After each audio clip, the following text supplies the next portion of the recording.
Me chama de corrupto, porra!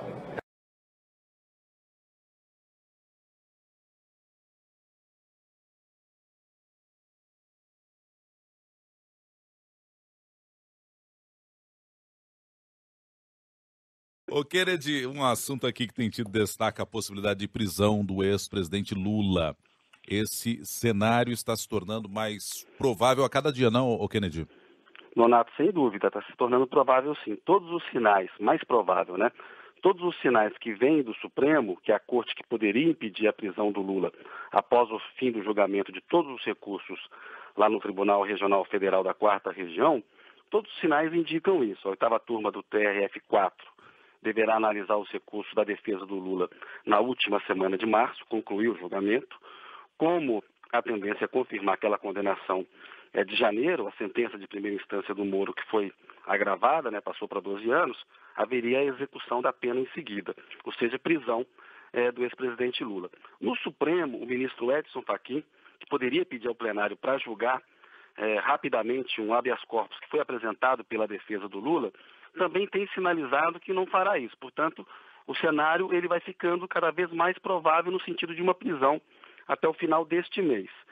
Se o TRF4 deixasse para analisar o caso em abril, o que ele não pretende fazer, de acordo com as informações que a gente tem hoje, e se a presidente do Supremo, a Carmen Lúcia, submetesse a uma análise do plenário duas ações de repercussão geral sobre a possibilidade de prisão após condenação na segunda instância, haveria uma chance de o Lula evitar a prisão neste momento, enquanto não fosse aí concluído numa instância superior esse processo do apartamento no Guarujá.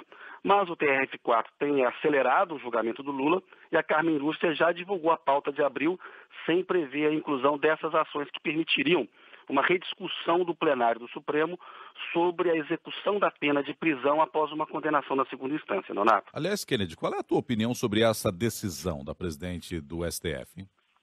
É uma decisão política de uma juíza. A presidente do Supremo, ela atua de forma contraditória na comparação com ocasiões do passado, em que a classe política, Nonato, demandou uma apreciação do Supremo de casos de ampla repercussão política.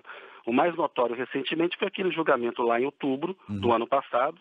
A Carmen Lúcia levou para o plenário uma ação de 3 partidos, do Solidariedade, do PP, do PSC, uma ação que pedia que o afastamento do então presidente da Câmara, Eduardo Cunha, que havia sido determinado pelo Supremo, lá atrás, bem antes de outubro, né, tivesse sido analisado previamente pela Câmara. Aí ela pegou aquela ação e ela foi aplicada no caso ali do Aécio. Afinal, prevaleceu uma decisão por 6-5, apertada, de que o Congresso tem de dar o aval, tem de ser consultado antes da aplicação de medidas cautelares que impeçam o exercício do mandato, né? Então, naquele episódio, havia uma pressão política semelhante à que existe hoje em relação à eventual prisão do Lula. A classe política, pessoas do PMDB, do PSDB, se mobilizaram. Hoje são petistas que se mobilizam. Mas é uma pressão política semelhante. E foi com o voto final da Carmen Lúcia que prevaleceu lá em outubro a decisão que acabaria beneficiando o senador Aécio Neves do PSDB e o manteria no exercício do mandato. E hoje no Supremo há um debate interno sobre a execução da pena após essa decisão condenatória na segunda instância.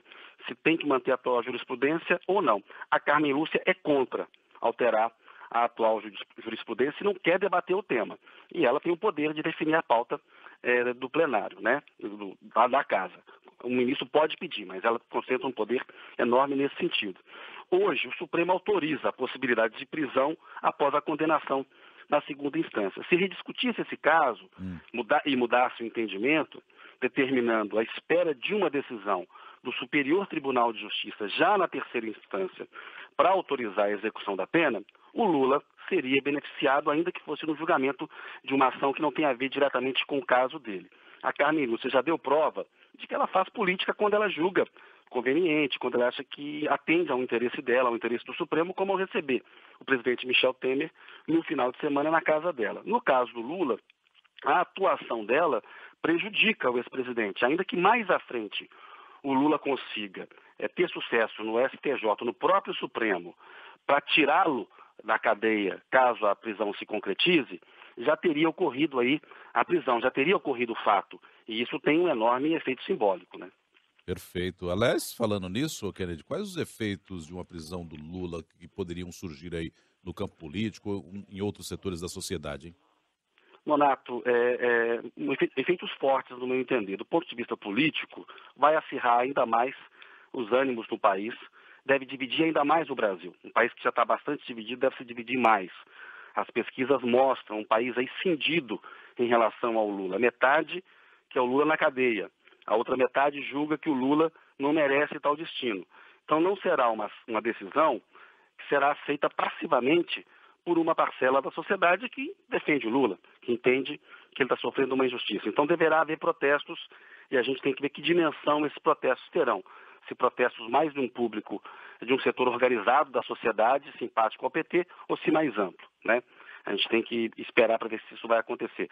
Repercussão internacional, eu creio que será enorme, né? Porque tem peso simbólico, triste, a eventual prisão de um primeiro presidente do Brasil que possui realmente uma origem popular. Isso vai ser notícia no mundo todo se concretizar. Para alguns segmentos da sociedade, Nonato, vai ser mais um sinal de fim da impunidade, de aplicação da lei penal com mais rigor contra poderosos no Brasil. Para outros setores sociais, será uma perseguição judicial, uma violência de uma justiça seletiva que utiliza mais uma vez na nossa história o discurso do combate à corrupção para enfraquecer projetos políticos que combateram desigualdade social e beneficiaram os mais pobres do país. E do ponto de vista eleitoral, a prisão, eu creio que ela pode fortalecer a capacidade do Lula transferir votos se for confirmada a exclusão dele das urnas. Pode unir mais em torno dele, do calvário dele, um setor da sociedade e uma palavra dele pode ter mais peso. Eu acho que isso pode acontecer eleitoralmente. Por último, eu acho que essa eventual prisão ela vai continuar elevando esse debate público que já ocorre no Brasil sobre a condenação no processo do Guarujá, as provas, as evidências, a interpretação da lei penal, que é considerada frágil por boa parte de advogados criminalistas e de professores de direito penal do país e que é defendida pelo Moro, pela Lava Jato, pelos juízes que confirmaram a sentença dele. No meu entender, esse processo tem fragilidades jurídicas que lá na frente tendem a ser vistas como uma injustiça histórica. Nonato, essa é a minha avaliação. Kennedy, muito obrigado e até amanhã, hein? Um abraço.